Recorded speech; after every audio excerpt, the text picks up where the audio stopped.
Приветствую всех. Так, запись, наверное, назовем встречи номер 3, потому что про сегодняшние встречи сейчас быстренько расскажу. Сегодня 15 число. Сегодня Международный день прав потребителя. Защиты прав потребителя. Наверное, это все так не случайно тоже совпало, что я письмо написал 13 числа. Вчера не успел отослать. Сегодня отнес. Второе письмо, письменный запрос к банку. Уже в ответ на их ответ. Вот так вот. Ну, я там уже в конце изложил то, что вместе с ознакомлением с этим письмом все мои действия, они должны рассматривать как действия инспектора общественного контроля. И все выявленные различные нарушения и по предоставлению услуг, и по процедурам, и любые другие, да, я буду доносить до сведения общественности, до общественных организаций и государственных структур. Вот. Ну и повторно сделал тот же запрос о том, что требую предъявить мне копии лицензии от Центрального банка, где ясно читается право выдачи кредитов, в каком виде и кому. То, что они написали о какой-то банковской тайне и защищаемой, охраняемой государством коммерческой тайне, относящейся к лицензиям, то есть к основному документу, к основополагающему документу, который разрешает вообще производить деятельность какую-то. Этот документ должен быть в открытом доступе вывешен. Почему он не вывешен, потом скажем. Потому что там нет тех разрешений на ту деятельность, которую банки фактически производят. Там есть подлог. Это все можно выявлять. Значит так, другие встречи помог на обратном пути подправить линолеум, который мы 2 дня назад стелили. Да, это про встречи. Вот. Дал контактные телефоны ребят, которые ремонтируют домашние телефоны. Кое-что там по мелочи еще. Вот сейчас пойду вот загружу это видео тоже. То есть и во втором банке тоже зашел сделать запрос повторно, чтобы мне дали копию. Так как первая была не полностью сделана, там с дефектами. Значит, пришлось писать письменный запрос. 3 раза пришлось писать письменный запрос, потому что первый раз объясняю, что нужно писать в Ереван, они мне пишут шапку, вот как говорится, да, на имя руководителя местного отделения.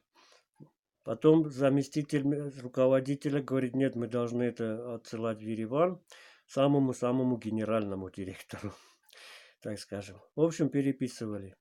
Я это все переписывал, сам писал от руки, потом все скопировали, они положили в конверт и пошло это письмо. Следующее тоже придется писать после получения уже этого ответа. Посмотрим, как будет там заверен этот документ. Будет ли разница. А в том банке сами тоже удивились, что я показал, вот это мне прислали якобы договора. Они тоже увидели, что ни одной подписи и печати нету, с таким удивленным лицом. Да, но уже поздно. Пропечатано, что это сделанная ими копия. Тут уже все, не отболтаться, не отговориться. Плюс уже явно идут нарушения, то есть прав потребителя по, так скажем, праву получения информации, да, по праву быть осведомленным. Все, это уже один факт. Потому что по получению недостоверной, по предоставлению недостоверной информации, это уже второй. В общем, 3, 4, 5 пунктов уже нарушений есть, набрались и фактически уже подтверждены, можно так сказать. Посмотрим, если еще откажут в предоставлении списка телефонов для дальнейших контактов. Это тоже будет очередное такое же повторение. Вот, а в другом банке мне предложили, говорит, иди в торговую организацию, пусть они оттуда делают запрос Предварительно они так мне предложили. И оттуда тебе уже перешлют как-то. Я говорю, с торговой организацией у меня уже разговоров нет. У меня с ними проблем нету. У меня претензий к товару пока нет. Пока. Да? Мне зачем с ними общаться? У меня договор с банком фактически должен быть. У меня нет образца своего. Мне нужна копия с образца, который у вас есть. Ну, он говорит, он уже в архиве. Ну, говорю, в архиве, так в архиве, значит, письменно будем. В общем, письменно послали, будем ждать ответ. Дальше спрашиваю образцы подписи и образец печати, который должно быть заверен. У вас здесь есть? Говорит, нету. То есть сейчас, когда получу я ответ с копией, буду делать следующий запрос, чтобы мне прислали уже образцы подписи лица, который подписал, копию лицензии, то есть доверенности, точнее, что он имеет право подписывать, и образец печати, который должна быть заверена, если будет заверена. Будет, не будет. Вот такие вот. Сейчас такая ситуация. Ну и все. Через 2 дня пойду помогать вот там, где стелили линолеум. Будем стелить уже и на кухне. Перенесем туда там шкафы, полочки, тумбочки. Постелим на кухне тоже линолеум. Ну и там другие мелочи еще тоже.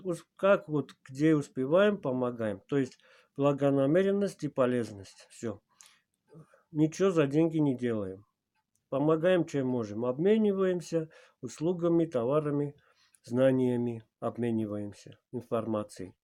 Вот такая информация уже есть. И я уже фактически связался я с руководителем общественной организации. Осведомленный, защищенный потребитель. Так вот можно перевести. В Фейсбуке я ему написал, содружиться, отослал номера и голосовое сообщение. То, что я в нашем городе не нашел ни одного представителя, ни государственных органов, ни общественных организаций, которые занимаются вопросами защиты прав потребителя. Предложил выйти на связь для дальнейших договоренностей о совместной деятельности. Я уже фактически этот процесс начал, придется продолжать и собирать уже команду молодежь, которые будут уже мониторить серьезно, как инспектора общественного контроля, выявлять нарушения. Вот с продуктами питания это отдельная тема тоже, большая, огромнейшая. Но мы пока будем вот то, что у нас под рукой, фактически вживую. Вот буквально с чем сталкиваемся, так говорится, по ходу, как я говорю, учимся делать, не зная, как это, но в процессе делания. Вот я сейчас в таком процессе. То есть сейчас надо будет юридические свои знания пополнять и в процессе решать вопросы. Подключать людей, договариваться, информацию, куда, как правильно ею пользоваться. И вот такая помощь получится и себе, и всему обществу. Так максимально полезно получается делать, потому что эти вопросы у миллионов людей, такие же вопросы стоят. И когда есть пример, как этот вопрос решается, причем без напряжения особого, просто надо не лениться, задать несколько вопросов и получить на них ответ или не получить, все равно это получается результат. То есть и отрицательный ответ – это результат, на основании которого идем дальше делать уже более глубокие шаги, проявлять, выявлять. И да, еще один момент расскажу. Сегодня в центре обслуживания VivaSell, назовем, да, это МТС, зашли, чтобы поинтересоваться, возможно ли взять в кредит вот на знакомого телефон, смартфон. Выбрали. Я говорю, давайте я сфотографирую выбранный телефон, вот только телефон, не витрину. Вот только вот так крупным планом, только телефон. Нет, нельзя. Я говорю, ну я же не витрину, чтобы там цен не будет видно, там не будет так ничего особенного. Я понимаю, что они, скорее всего, не разрешат. Они на самом деле нет, уперлись, нельзя. Я говорю, вы не имеете права запрещать вообще, ни по какому основанию. И тем более я вот так вот мягко очень попросил, я только вот этот телефон будет виден на снимке. Нет, нельзя, у нас на сайте все и цены, и все это. Это потому, что они цены разные ставят, неправильно оформляют ярлычки, оказывается. Там 3 стоимости, 2, то есть наличными, безналичный расчет, еще что-то какое-то там, рассрочку. 2-3 цены бывает.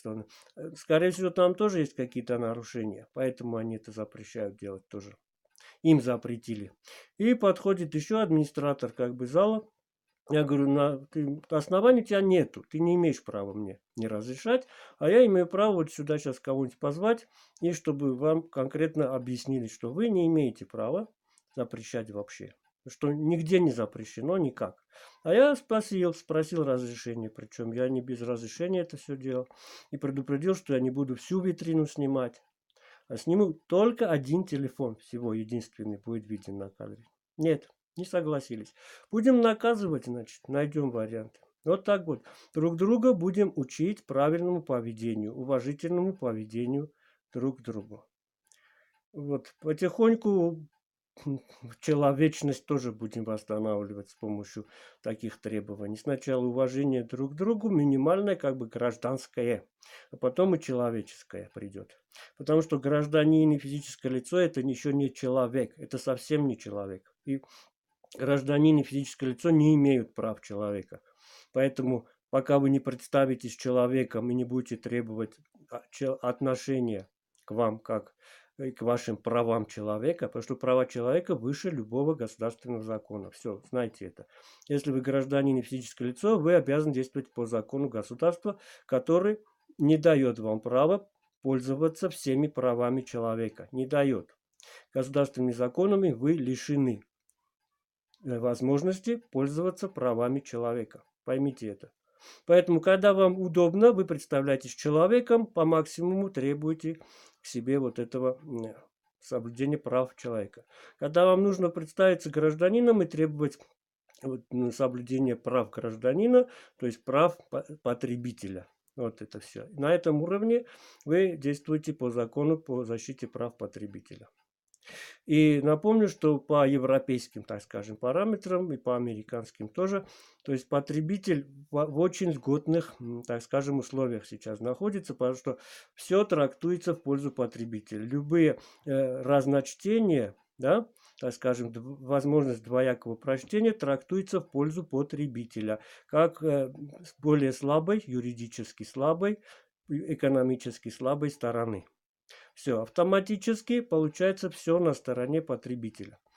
То есть потребитель очень много имеет, так скажем, прав, которые он должен взять и пользоваться. Пока не возьмете свои права, не начнете ими пользоваться, никто вам их самостоятельно не отдаст. Поэтому нужно самостоятельно брать свои права и начинать ими пользоваться. После того, как начнем пользоваться правами вот этого потребителя-гражданина, дальше начинаем пользоваться правами человека, который выше тех прав. Выше любых государственных законов. Все. Потом перейдем уже с уровня прав человека, будем это все рассматривать. Где государственный закон ущемляет права человека, значит этот закон нужно пересмотреть, переделать или упразднить полностью. Вот такая вот информация друг для друга. Рассказывайте друг другу, помогайте вот восстанавливать порядок правовой. Не законность, а силу права. Законность – это, повторяю, государственные законы, которые позволяют как раз нарушать права человека. Вот. И сегодня вот в разговоре объяснял, что физическое лицо, человек понимает, вот физически тело имеет, значит он физически существует. Нет, физическое лицо – это не живой человек, это как раз вещь.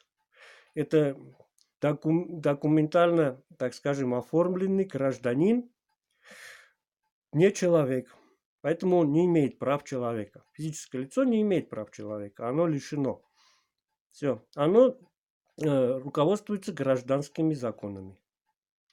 Оно гражданин. Вот это оно, физическое лицо. Это не человек, повторяю. Если вы представились физическим лицом, не ждите, что к вам будут применять права человека, что у вас есть права человека. Вы сами автоматически отказываетесь от прав человека, представляясь физическим лицом, гражданином, который обязан исполнять государственный закон, обязан исполнять договора, которые он подписал, и так далее, и быть подсудным вот этому гражданскому суду, который не имеет права судить человека. Вот такие дела. Ну все, давайте до следующего видео.